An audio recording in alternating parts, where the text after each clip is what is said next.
Hello friends, સ્વાગત છે તમારું એક નવા વિડીયોની અંદર. તો આજે આપણે આ વિડીયોની અંદર જનરલ નોલેજના પ્રશ્નો અને તેના આન્સર જોઈશું. તો ચાલો આજના વિડીયોની આપણે શરૂઆત કરીએ. સૌથી પહેલો પ્રશ્ન, રેડિયો એક્ટિવિટીનો પ્રમાણિત એકમ કયો છે? જવાબ ક્યુરી. પ્રશ્ન નંબર 2, ઘઉંમાં રોટલી બનાવવાના ગુણને પ્રભાવિત કરનાર પદાર્થ કયો હોય છે? ગ્લુટીન. પ્રશ્ન નંબર 3, ધ્વનિની તીવ્રતા માપવાનું યંત્ર કયું છે?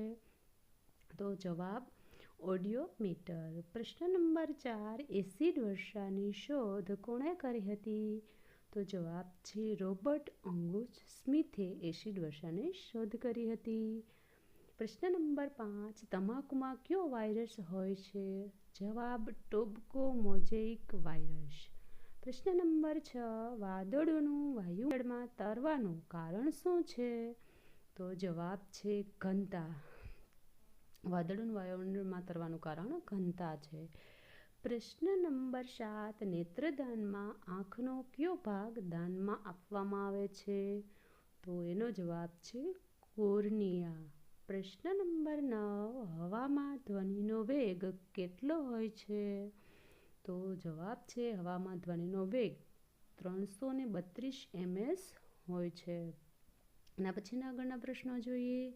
પ્રશ્ન નંબર 9, લોહી શુદ્ધિ માટે અગત્યનું વિટામિન કયું છે? તો જવાબ વિટામિન સી. પ્રશ્ન નંબર 10, સૂર્યની ફોટોગ્રાફી માટે કયું સાધન વપરાય છે? તો જવાબ છે સ્પેક્ટ્રોહેલિયોગ્રાફ. પ્રશ્ન નંબર 11, કિલોવોટ કલાક કોનો એકમ છે? તો જવાબ કાર્ય. પ્રશ્ન નંબર 12, નાગાસાકી પર ફેંકાયેલા બોમ્બનું નામ શું રાખવામાં આવ્યું હતું?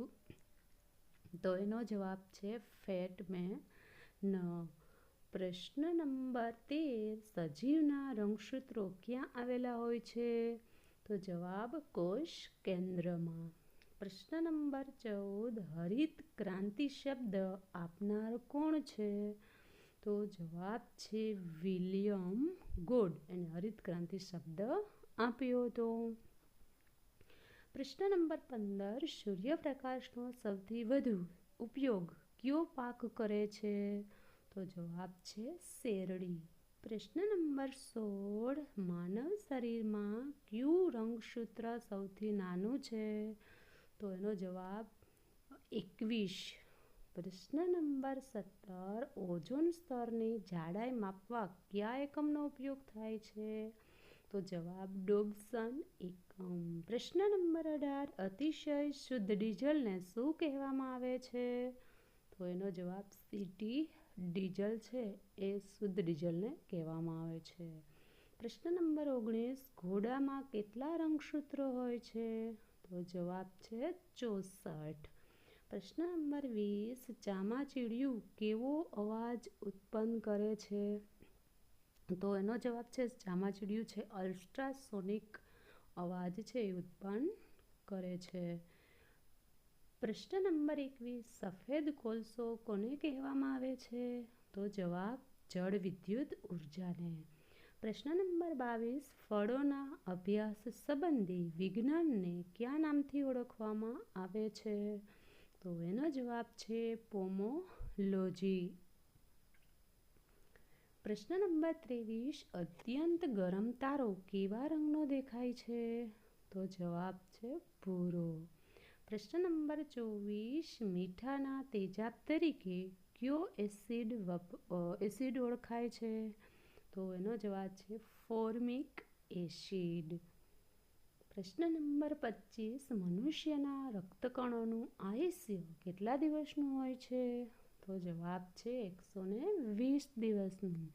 પ્રશ્ન નંબર 26, મનુષ્યના મગજનો રંગ કેવો હોય છે? તો એનો જવાબ છે જાંબુડિયા રંગનો.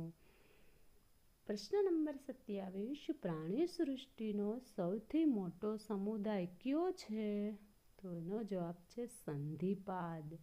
પ્રશ્ન નંબર 28, કયો એસિડ આંખમાં નાખી શકાય છે? તો એનો જવાબ છે બોરિક એસિડ છે એ આંખમાં નાખી શકાય છે. પ્રશ્ન નંબર 29, માણસ દરરોજ લગભગ કેટલી હવા શ્વાસમાં વાપરે છે? તો જવાબ છે 455 ઘનફૂટ. પ્રશ્ન નંબર 30, નવજાત શિશુનું જન્મ સમયનું યોગ્ય વજન કેટલું હોય છે? તો એનો જવાબ છે 2.5 કિલોગ્રામ. પ્રશ્ન નંબર 31, દેડકાના ઈંડાઓ એક સાથે શાનાથી જોડાયેલા હોય છે? જવાબ છે જેલી પડ. પ્રશ્ન નંબર 32, અફીણમાં કયું ઝેરી દ્રવ્ય રહેલું છે? તો એનો જવાબ છે મોર્ફિન. પ્રશ્ન નંબર 33, ન્યૂટનની ગતિનો પહેલો નિયમ શાની વ્યાખ્યા આપે છે? તો જવાબ બળ. પ્રશ્ન નંબર 34, મગજનું રક્ષણ કરતા મસ્તિષ્ક આવરણો કેટલા છે? તો એનો જવાબ છે 3. વિડીયો પસંદ આવે તો લાઈક અને સબસ્ક્રાઈબ કરો. પ્રશ્ન નંબર 35, કઈ ધાતુના બારીક તાર ખેંચી શકાય છે? તો એનો જવાબ છે સોનું. પ્રશ્ન નંબર 36, ચંદ્ર રોજ કેટલી મિનિટ મોડો ઉગે છે? તો એનો જવાબ છે 50 મિનિટ. આગળના પ્રશ્નો જોઈએ. પ્રશ્ન નંબર 37, માણસની લાળમાં કયો ઘટક તત્વ હોય છે? તો એનો જવાબ છે ડાયલિન. પ્રશ્ન નંબર 38, મીનામાટા રોગ સૌપ્રથમ કયા દેશમાં દેખાયો હતો? તો એનો જવાબ છે જાપાન. પ્રશ્ન નંબર 39, સર્પગંધામાંથી શું મળી આવે છે? જવાબ છે સર્પગંધામાંથી રિસ્પિન મળી આવે છે. પ્રશ્ન નંબર 40, મેરીનો કયા પ્રાણીની ઓલાદ છે? તો એનો જવાબ છે ઘેટાની ઓલાદ છે. પ્રશ્ન નંબર 41, ગાલ પચોડિયું શાનાથી થાય છે? તો જવાબ વાયરસથી. પ્રશ્ન નંબર 42, તરબૂચ કયા પ્રકારની વનસ્પતિ છે? એનો જવાબ છે વેલાની. બધા પ્રશ્નો આપણે દરેક સ્પર્ધાત્મક પરીક્ષા માટે ખૂબ જ ઉપયોગી થશે, તો આપણે આ પ્રશ્ન ખાસ યાદ રાખીશું. પ્રશ્ન નંબર 43, રિંગવર્મ રોગ શેના વડે થાય છે? તો જવાબ છે ફૂગ. પ્રશ્ન નંબર 44, કોને કોષના જીવંત ઘટક તરીકે ઓળખવામાં આવે છે? તો જવાબ છે જીવરસને કોષના જીવન તરીકે ઓળખવામાં આવે છે. પ્રશ્ન નંબર 45, વિદ્યુત સ્થિતિમાનનો એકમ કયો છે? તો જવાબ વોલ્ટ. પ્રશ્ન નંબર 46, ઊનના રેસા શાના બનેલા હોય છે? તો એનો જવાબ છે પ્રોટીનના બનેલા હોય છે. પ્રશ્ન નંબર 47, કોષમાં શક્તિઘર તરીકે કોને ઓળખવામાં આવે છે? તો જવાબ કણાભસૂત્રો. પ્રશ્ન નંબર 48, આંખની દ્રષ્ટિ શક્તિને પોષક વિટામિન કયું? તો એનો જવાબ છે વિટામિન એ. પ્રશ્ન નંબર 49, સોડિયમની સંજ્ઞા કઈ છે? તો જવાબ છે Na. પ્રશ્ન નંબર 50, સૂર્યકુકરમાં કયા પ્રકારની ઉર્જા વપરાય છે? તો જવાબ છે પ્રકાશ ઉર્જા. વિડીયો પસંદ આવે તો ચેનલને લાઈક, શેર અને સબસ્ક્રાઈબ કીजिए. Thank you.